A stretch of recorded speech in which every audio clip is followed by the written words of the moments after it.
bienvenidos a nuestro tercer encuentro en nuestra conferencia titulada Amor escrito con sangre. Hoy nuestro tema será Cristo nuestro rescatador.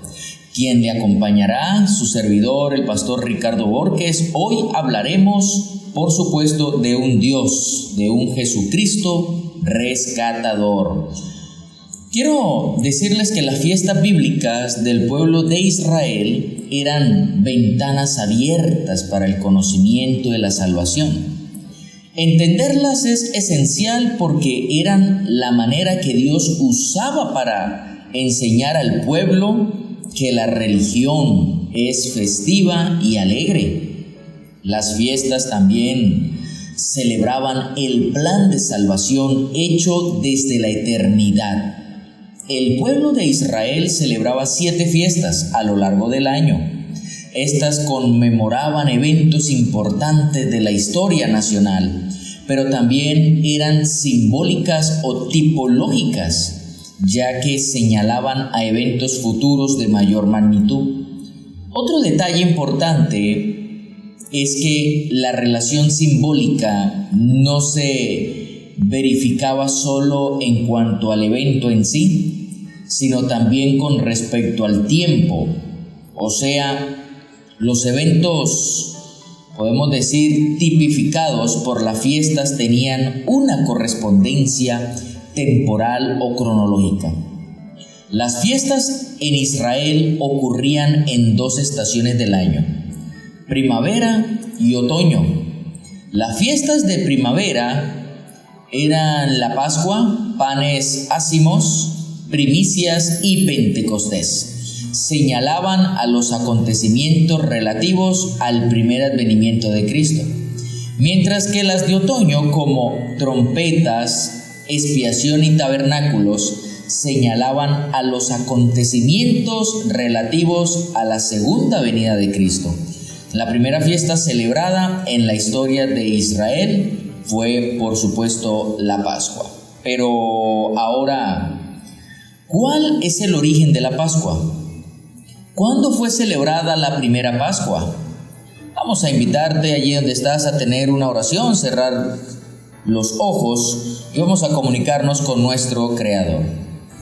Amado y buen Dios, nuestro Padre bueno, agradecemos por la oportunidad que nos brindas una vez más de estar aquí. Gracias, Señor, por permitirnos hablar en esta mañana y a través de tu palabra, Señor, que pueda tu Espíritu Santo iluminar nuestra mente y nuestro corazón y también pueda, Señor, transformar nuestra vida. Ayuda a nuestros amigos, a nuestros hermanos que sintonizan este dial. Lo pedimos y lo rogamos en el nombre de Jesús. Amén. La fiesta de la Pascua era la más importante para el pueblo de Israel. Fue instituida en ocasión de la liberación de la esclavitud en Egipto, antes que cayera la 10ª plaga.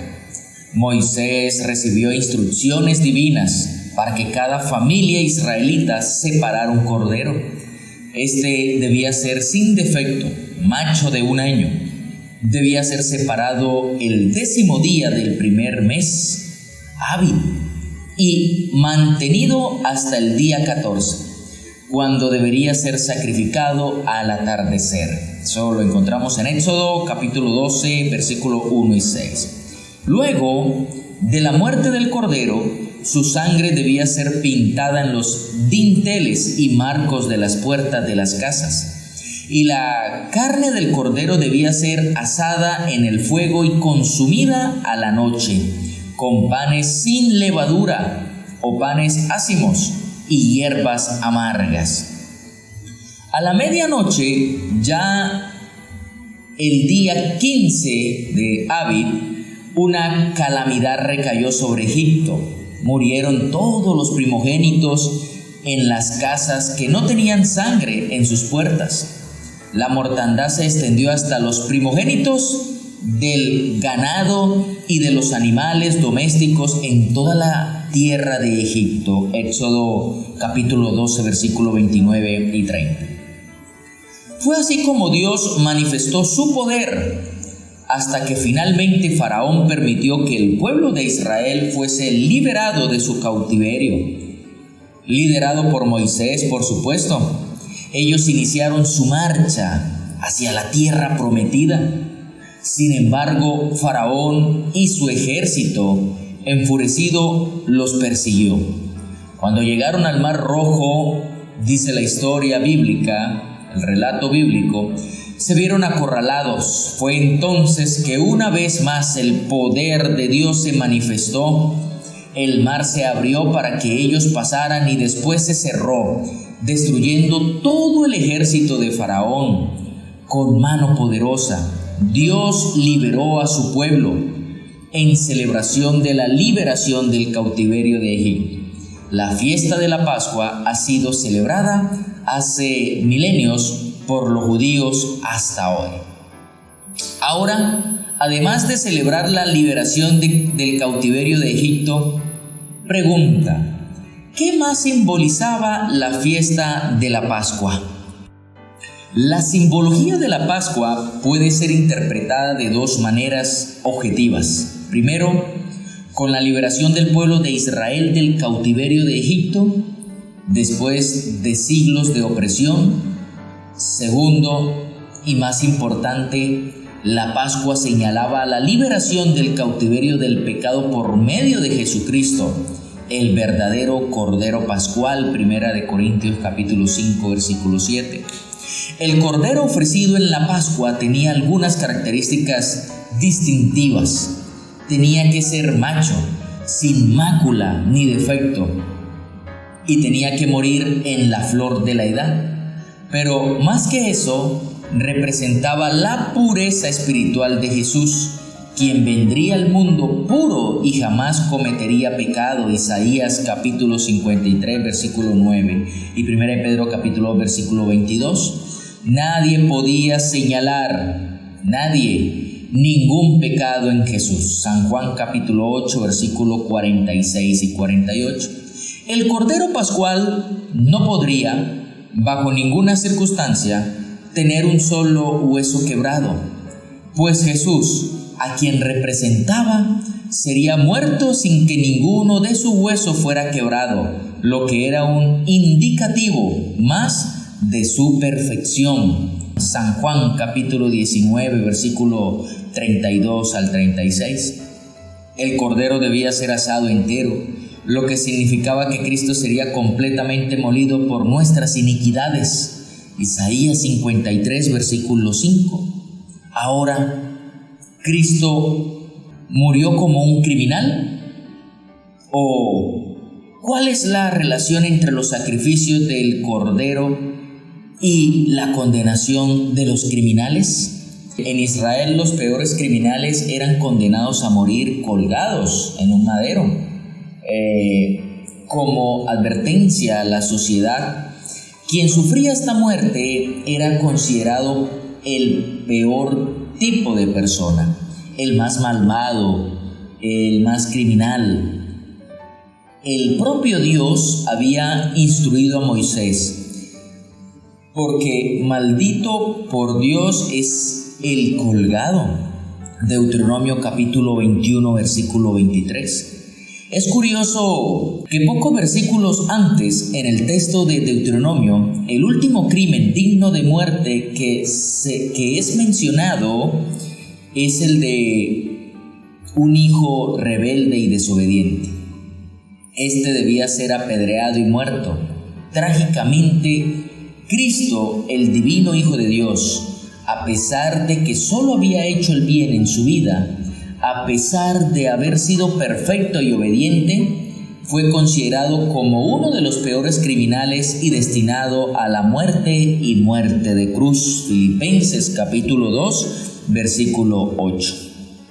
Pablo aplica el texto de Moisés a Jesús al afirmar que Cristo nos redimió de la maldición de la ley, haciéndose maldición por nosotros. Gálatas capítulo 3, versículo 13. Vea que Jesús no fue el precio para pagar la maldición, sino la maldición misma. ¿Por qué? Porque Él cargó sobre sí todos los pecados de la humanidad de toda la historia, todas las mentiras, todos los asesinatos, todos los robos, todas las torturas, todas las traiciones, todos los abusos y crueldades inimaginables fueron transferidos a Cristo, que los asumió en la cruz como si Él los hubiera cometido. El inocente entonces fue considerado culpable de todos esos pecados y se volvió un reo divino, digno de la muerte más terrible. En este punto, el Padre se separó de Él y su relación con Dios no fue más percibida. En su desesperación, Cristo clamó: Dios mío, ¿por qué me has desamparado?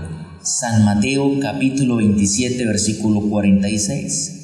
Sabemos que Jesús venció en la cruz y resucitó. Alabado sea el nombre de Dios. Tal vez eso parezca disminuir de alguna forma el infinito peso que Él cargó. Quien no sabe transmite la impresión de que fue fácil para Él, que era Dios. Sin embargo, no podemos olvidarnos que Él también era un ser humano como nosotros. Él sufrió como ninguno sufrió ni nadie sufrirá jamás. ¡Wow! Impresionante. El profeta Isaías había declarado 700 años antes de la primera venida de Jesús: ciertamente llevó Él nuestras enfermedades y sufrió nuestros dolores, pero nosotros lo tuvimos por azotado, como herido y afligido por Dios, mas Él fue herido por nuestras rebeliones, molido por nuestros pecados. Por darnos la paz, cayó sobre Él el castigo, y por sus llagas nosotros fuimos curados. Amén. Eso aparece en Isaías capítulo 53, versículos 4 y 5. 7 siglos antes de Cristo, un profeta de Dios describió de manera clara el sufrimiento vicario o sustituto del Mesías. Sería un sufrimiento altruista, no por sí mismo, sino por los otros, por mí y por usted. Es imposible valorar completamente todo lo que Jesús hizo por nosotros en la cruz. Gracias a su muerte en nuestro lugar, tenemos derecho a la vida eterna. Por su sacrificio somos salvos de la condenación de la muerte y tenemos esperanza de vida eterna. Alabado sea su nombre.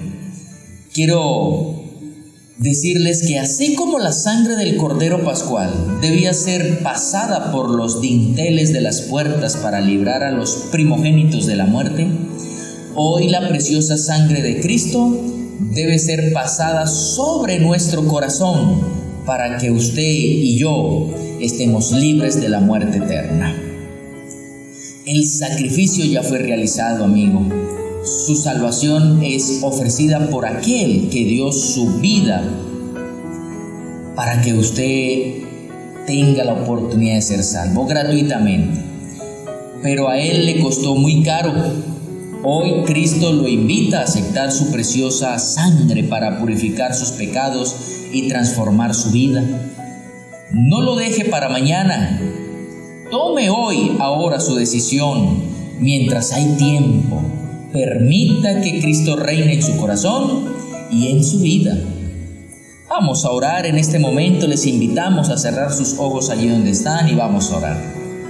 Amado Señor y Padre bueno, damos gracias por tu palabra, porque tu palabra, cuando es expuesta, cuando se abre para ser estudiada, creemos que el poder de tu Espíritu Santo penetra hasta el corazón y parte, Señor, allí los deseos del alma, Señor.